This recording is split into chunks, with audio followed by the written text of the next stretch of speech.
Once upon a time, there was a powerful sorcerer who lived in a castle on a hill with Martin Kemp, who lived in his cape. As the magician's apprentice, Martin Kemp would practice tricks, trying to impress his giant cape boss.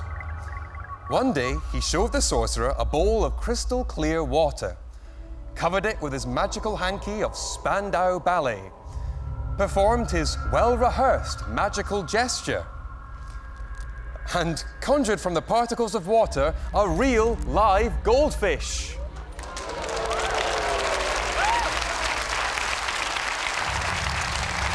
Even though he'd only been practicing for a short while, the sorcerer thought he was clearly better than Chris Corn and Louis de Matos. One day, they left the castle and ventured down to the local market to meet the townspeople. It was there that the sorcerer shook hands with the local village idiot, whose hands stank of cow manure.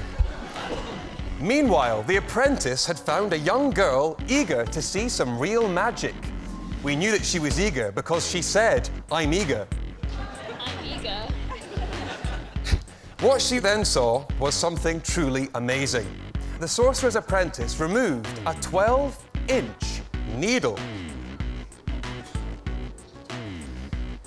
Then, right before her eyes, he pushed the needle through the sorcerer's tongue.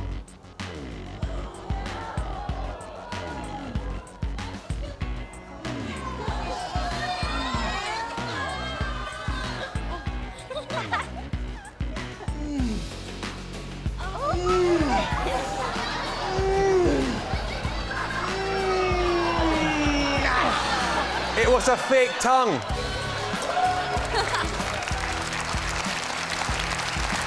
And the eager girl wasn't so eager anymore. The apprentice had pushed the needle through a fake tongue that he had secretly hidden in his hand. After this clever trick, the apprentice invited the townspeople to the castle to see their latest and greatest illusion. It was a trick that they called the sword and the stone. He gave it this name because it involved a sword and a stone. The sorcerer opened the chest containing the sword of destiny, and the apprentice placed it into the stone. The sorcerer removed his cape and said, "I am the most powerful and magical force in all of this land." At least that is what it said on his Facebook profile. The sorcerer climbed onto the stone, then carefully and skillfully he lay his back onto the point.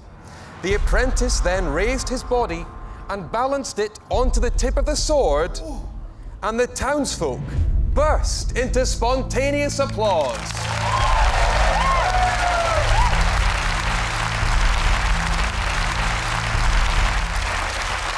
He then spanned the sorcerer's body on the sword, and the townsfolk then cheered.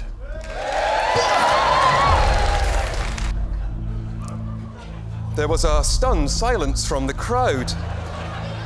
But they didn't realize it was not the magician's body on the sword, it was a clever illusion. The magician was hiding in the chest, ready to make his triumphant appearance. Just like the trick with his tongue, his apprentice had switched the sorcerer's entire body for a realistic-looking dummy before the trick had even began. The sorcerer took a bow. The apprentice took a bow, and they both lived happily ever after.